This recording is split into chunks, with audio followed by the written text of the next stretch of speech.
Hello friends, नमस्कार। Welcome back my channel tar teacher job. मैं प्रियंका स्वागत करती हूँ आप सभी का आपके अपने चैनल टार टीचर जॉब में।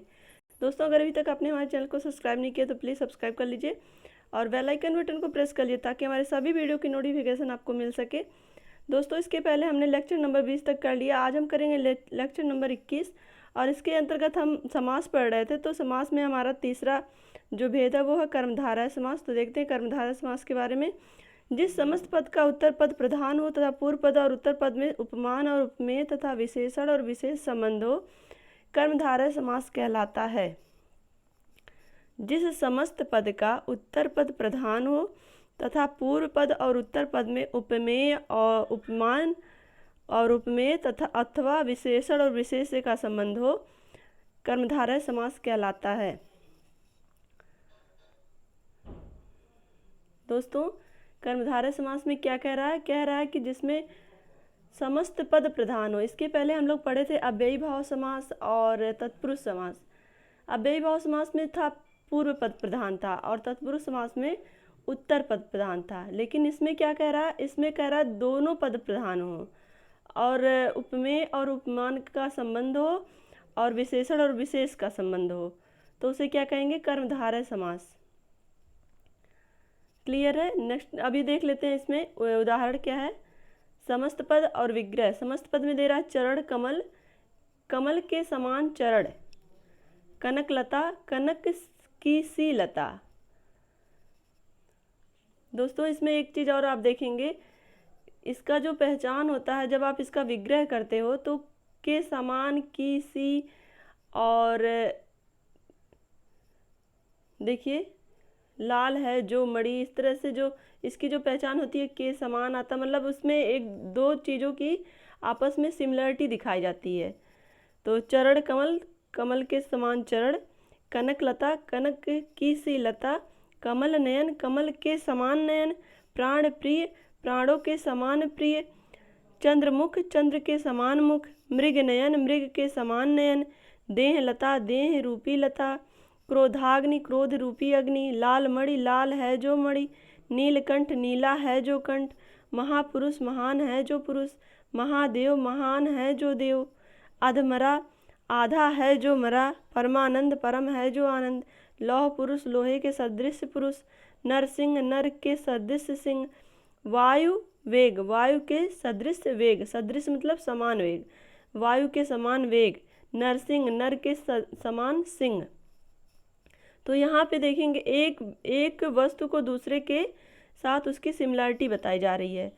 तो इस जहाँ पे आपको ऐसा लगेगा कि मतलब एक वस्तु की दूसरे के साथ समानता दिखाई जा रही है, वहाँ पे आपका कौन सा समास होगा? कर्मधारय समास। एक बार फिर से हम लोग देख लेते हैं।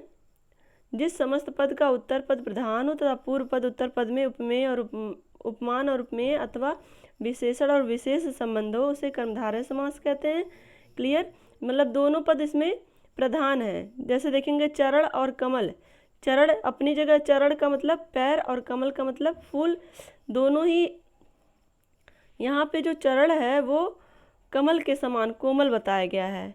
कनक लता, कनक सी लता, कमल नयन, कमल के समान नयन, प्राण प्रिय, प्राणों के समान प्रिय, चंद्रमुख, चंद्रमा के समान मुख, मृग नयन, मृग के समान नयन, देह लता, देह रूपी लता, क्रोधाग्नि, क्रोध रूपी अग्नि, लाल मणि, लाल है जो मणि, नीलकंठ, नीला है जो कंठ। नीलकंठ हम किसको कहते हैं? भगवान शंकर को।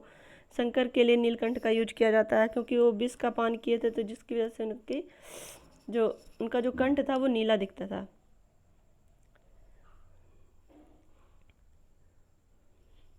महापुरुष, महान है जो पुरुष, महादेव, महान है जो देव, अधमरा, अधमरा है, आधा है जो मरा, या अधमरा हम इंसान के लिए भी यूज करते हैं, सर्प के लिए भी यूज करते हैं। मतलब जिसका श्वास बहुत ही कम चल रहा हो उसको कहते हैं ना अधमरा। परमानंद, परम है जो आनंद, लौह पुरुष, लोहे के समान सदृश पुरुष। लौह पुरुष हम किसको कहते हैं? सरदार वल्लभ भाई पटेल को। तो दोस्तों, इसी तरह से जहाँ पे एक वस्तु की दूसरी वस्तु से सिमिलरिटी दिखाई जाए वहाँ पे आपका क्या आ जाएगा? कर्मधारय समास आ जाएगा। क्लियर है? नेक्स्ट चलते हैं द्विगु समास। जिस समस्त पद का पूर्व पद संख्यावाचक विशेषण हो वह द्विगु समास कहलाता है। इसमें समूह या समाहार का ज्ञान होता है। दोस्तों, हम लोग इसके पहले 3 समास पढ़ चुके थे। अव्ययी भाव समास जिसमें प्रथम पद प्रधान था, तत्पुरुष समास जिसमें उत्तर पद प्रधान था, और इसके पहले कर्मधारय हमने पढ़ा। कर्मधारय में आपके दोनों पद प्रधान थे। और द्विगु में क्या कह रहा है, जिस समस्त पद का पूर्व पद संख्यावाचक विशेषण हो, मतलब जिसमें आपको संख्याओं का ज्ञान प्राप्त हो, और उसे हम कहते हैं द्विगु समास। देखते हैं, अभी आप इसका जब उदाहरण देखेंगे तो और अच्छे से क्लियर हो जाएगा। जैसे समस्त पद क्या है और विग्रह क्या देख लेते हैं। समस्त पद है सप्त सिंधु, 7 सिंधुओं का समूह। सप्त मतलब 7। आपको यहाँ पे पहले ही बताया गया है कि संख्यावाचक मतलब जिसमें कुछ संख्याएं दी होंगी। पहले आपके पूर्व पद जो इसका जुड़ा रहेगा उसमें आपकी कुछ संख्याएं दी रहेंगी, तो इससे आपको पता चल जाएगा कि ये द्विगु है। द्विगु बहुत ही आसान होता है पहचानना, जब क्योंकि इसमें संख्या दी रहती है। जिस भी समास में आपको संख्या दिख गई समासिक वर्ड में, तो आप उसको देखते ही पहचान जाएंगे कि ये द्विगु समास है। दो पहर, 2 पहरों का समूह। त्रिलोक, 3 लोकों का समाहार। चौराहा, 4 राहों का समूह। नवरत्न, 9 रात्रियों का समूह। सप्तऋषि, 7 ऋषियों का समूह। सप्तऋषि भी कहते हैं और सप्तर्षि भी कहते हैं, मतलब दोनों तरह से आप लिख सकते हैं, दोनों तरह से लिखा भी जाता है। पंचमढ़ी, 5 मढ़ियों का समूह। सप्ताह, 7 दिनों का समूह। त्रिकोण, 3 कोणों का समाहार। तिरंगा, 3 रंगों का समूह। तो दोस्तों, आज हमने पढ़ा कर्मधारय समास और द्विगु समास। कर्मधारय समास में आपका क्या था, दोनों पद प्रधान थे, और दोनों पद प्रधान है। उपमेय और उपमान की इसमें संबंध रहता है, और विशेषण और विशेष का संबंध रहता है इसके पहले वाले में। और क्या होता है, इसमें दोनों में सिमिलरिटी दिखाई देती है। चरण, कमल के समान चरण, इस तरह से सिमिलरिटी आपको दिखेगी। आपको कर्मधारय में जहाँ भी आपको इस तरह का मिलेगा कि 2 वस्तु की आपस में सिमिलरिटी दिखाई गई है, वहाँ पे आपको ये जान लेना है कि ये कर्मधारय समास है। और द्विगु में जहाँ पे आपको संख्या दिखेगी, सबसे पहला जो उसका पद रहेगा उसमें अगर आपको संख्या दिखती है तो ये आप समझ लीजिएगा कि इसमें द्विगु समास है। दोनों में बहुत ही ज़्यादा कन्फ्यूजन भी नहीं है, दोनों आपको आराम से समझ में भी आ गया होगा।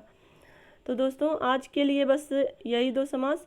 नेक्स्ट वीडियो में हम देखेंगे